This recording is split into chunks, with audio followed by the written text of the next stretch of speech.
থেকে বড় কোনো নিয়ামত নেই।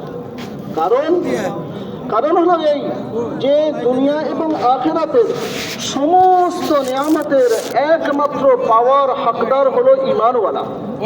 হযরত বলছেন যে যদি কোনো ব্যক্তি ঈমানের সামারা, ঈমানের দ্বারাই কি আল্লাহ তাআলা দেবেন, আর ঈমানের আলামত যদি না দেখে তো তাহলে একটা নুকসানের মধ্যে পড়ে যাবে যে ঈমানের ব্যাপারে, ঈমানের মোকাবেলায় দুনিয়ার নিয়ামতকে বড় নিয়ামত মনে করে নেবে। হযরত বলছেন প্রমাণস্বরূপ হযরত আলী রাদিয়াল্লাহু আনহুর কওল দিয়ে, যে হযরত আলী রাদিয়াল্লাহু আনহু বলেন যে ব্যক্তি ঈমানের মোকাবেলায় দুনিয়ার কোনো বড় থেকে বড় নিয়ামতকে বড় মনে করবে ঈমানের মোকাবেলায়, তো হযরত আলী রাদিয়াল্লাহু আনহু বলেন এর আকল শেষ হয়ে গিয়েছে, এ পাগল হয়ে গিয়েছে, আর এর আযাবের ওয়াক্ত কাছাকাছি এসে গিয়েছে। হযরত বলছেন কি আজীব ব্যাপার, আমরা কোনো অন্ধ ব্যক্তিকে দেখি, তার কাছে চোখ নাই আর আমার চোখ আছে। আমরা কোনো লংড়া খোঁড়া ব্যক্তিকে দেখি, তার কাছে পা নাই আর আমার কাছে সুস্থ পা আছে। তারপরে আমরা দোয়া পড়ি আলহামদুলিল্লাহিল্লাযী আফানি মিম্মা ইফতারাহু বিহি ওয়া ফাদ্দালানি, যে দোয়াটা পড়ার জন্য বলা হয়েছে। হযরত বলছেন যে দুনিয়ার একটা নিয়ামত তোমার কাছে আছে আর তার কাছে নাই, সেই জন্য তুমি এই দোয়াটা পড়ছো, কিন্তু কোনো সময় তোমার দিলে কি এই খেয়াল এসছে একজন গায়র মুসলিম, একজন কাফেরকে দেখে, যার কাছে ঈমান নাই তাকে দেখে তোমার দিলের মধ্যে এই খেয়াল এসছে যে আল্লাহ আমাকে ঈমান নামী এত আযীমুশ শান নিয়ামত দান করেছেন, তার কারণে এই দোয়াটা পড়ি। হযরত বলছেন এর ওয়াজিহ এবং সাফ মতলব হলো এটাই যে আমরা দুনিয়ার নিয়ামতকে ঈমানের থেকে বড় নিয়ামত মনে করেছি। হালাকে উচিত ছিল একজন ওই ব্যক্তি যার কাছে ঈমানের নিয়ামত নাই, তার মোকাবেলায় আল্লাহ তাআলা আমাকে যখন ঈমানের নিয়ামত দিয়েছে, তো তাহলে এই দোয়াটা তাকে দেখে পড়া দরকার ছিল।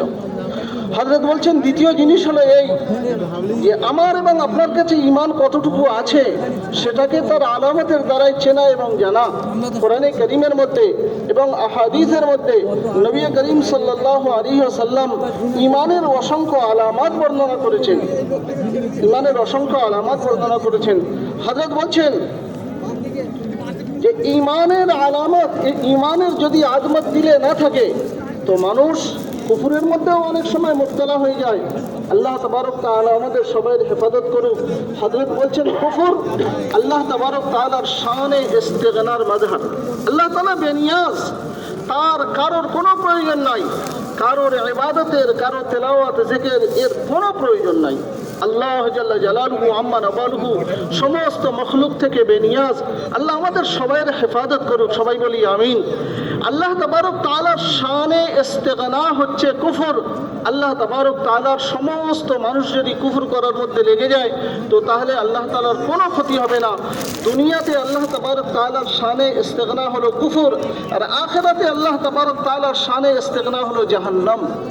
আল্লাহু আকবার, কেমন কঠিন জাহান্নাম, আর জাহান্নামের আগুন কেমন কঠিন। একজন সাহাবী রাদিয়াল্লাহু আনহু আগুনে হাত সেঁকছিলেন, ঠান্ডা লাগছিল খুব। সেই সাহাবী রাদিয়াল্লাহু আনহুকে আগুনের জবান আল্লাহ বুঝিয়ে দিয়েছে। ওই সাহাবী বলছেন যে জানো এই আগুন এই মুহূর্তে আমাকে কি বলছে, কি বলছে, কি তাসবিহ পড়ছে। বলছে এই আগুন আল্লাহ তাবারক তাআলার কাছে এই তাসবিহ পড়ছে যে আল্লাহ আমাকে আপনি জাহান্নামের আগুন থেকে বাঁচান। আযান আল্লাহু মিনহা। জাহান্নামের আগুন কতই কঠিন যে দুনিয়ার আগুন সেই জাহান্নামের আগুন থেকে পানাহ চাইছেন। হযরত বলছেন দুনিয়াতে আল্লাহ তাবারক তাআলার শানে ইস্তিগনার মাযহার হলো কুফর, আর আখিরাতে আল্লাহ তাবারক তাআলার শানে ইস্তিগনার মাযহার হলো জাহান্নাম। আর দুনিয়াতে আল্লাহ তাবারক তাআলার শানে ফজলের মাযহার হলো ঈমান, আর আখিরাতের মধ্যে আল্লাহ তাবারক তাআলার শানে ফজলের নিয়ামত এবং মাযহার হলো জান্নাত। হযরত বলছেন যখন মানুষ ঈমানের ব্যাপারে হালকাপন নিজের মধ্যে নিয়ে নেবে, ঈমানের আজমত এবং মহত্ব থেকে যখন দিল খালি হয়ে যাবে তো তখন অনেক সময় ঈমান থেকে মানুষ দুর্বলতা, ঈমানের ব্যাপারে দুর্বলতা অবলম্বন করবে, ঈমানকে হালকা মনে করবে, ছোট নিয়ামত করবে মনে করবে, আর দুনিয়ার অন্য নিয়ামতকে বড় মনে করে নেবে। হযরত বলছেন ঈমানওয়ালার জিম্মেদারি হবে যে ঈমানওয়ালা আল্লাহ তাবারক তাআলার কাছ থেকে এমন ঈমান অর্জন করবেন যে ঈমান নিজের আসল থেকে সরবে না। নবী করিম সাল্লাল্লাহু আলাইহি ওয়াসাল্লাম মসনুন দুআর মধ্যে উম্মতকে সবক দিয়েছেন যে এমন ঈমান আল্লাহ তাবারক তাআলার কাছে চাও যে ঈমান নিজের আসল থেকে সরেনি। আল্লাহুম্মা ইন্নী আসআলুকা ঈমানান লা ইয়ারতাদ, আয় আল্লাহ আমি আপনার কাছে এমন ঈমান চাইছি যে ঈমান তার আসল থেকে যেন না সরে।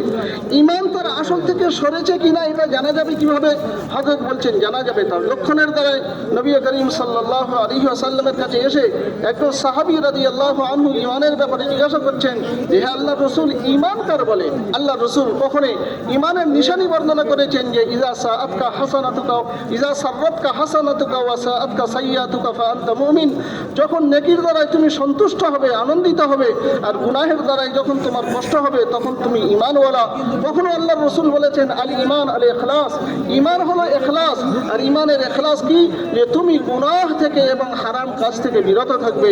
বাহরহাল মেরে মুহতারাম বুজুর্গ দোস্ত, হযরত বলছেন যে যেমন প্রতিটি জিনিসের চেনার জন্য তার কিছু নিশানি এবং লক্ষণ আছে, ঠিক তদ্রূপভাবে ঈমান হাকিকতের সাথে নিজের জীবনে আছে কিনা তার জন্য চেনার জন্য কোরআন এবং আহাদিসের মধ্যে আল্লাহ এবং নবী করিম সাল্লাল্লাহু আলাইহি ওয়াসাল্লাম আলামাত বর্ণনা করেছেন।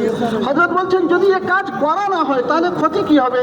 ক্ষতি এই হবে যে মানুষের মধ্যে আস্তে আস্তে নেফাকের খাসলত তৈরি হবে, মানুষ নেফাকের দিকে আগে বাড়বে আর তার কোনো খবর থাকবে না। হযরত বলছেন শরীরের মধ্যে কিছু রোগ আছে যেগুলো আস্তে আস্তে তৈরি হয়, খতরনাক বিমারি। আর বিমারি তৈরি হওয়ার সময় কোনো খবর হয় না, অনেক পরে মানুষ জানতে পারে। যেমন ক্যান্সার একটা খতরনাক বিমারি, তৈরি হওয়ার অনেক পরে মানুষ জানতে পারে, কিন্তু যখন জানতে পারে তখন অনেক সময় ট্রিটমেন্টেরও কোনো রাস্তা থাকে না। ঠিক তদ্রূপভাবে আগে থেকে ঈমানওয়ালা যদি ঈমানকে ঈমানের আলামাতের দ্বারাই না চেনে, না বোঝে এবং নিজের জীবনের উপরে পয়দা না করে, তো আস্তে আস্তে ওই রকম ধরনের রুহানি বিমারি, নেফাকের কঠিন ক্যান্সারের মধ্যে মুবতলা হয়ে যেতে পারে। এই জন্য হযরত বলছেন যে আমাদের নৈতিক এবং শরীয়ত অনুযায়ী দায়িত্ব হবে যে আমরা ঈমানকে ঈমানের আলামতদের দ্বারাই কোরআন এবং হাদিসের মধ্যে যা কিছু বর্ণনা করা হয়েছে নিজেদের ঈমানকে যাঁচবো এবং চিনব। ईमान की अलामतों में बाज़ अलामतें ऐसी हैं जिसको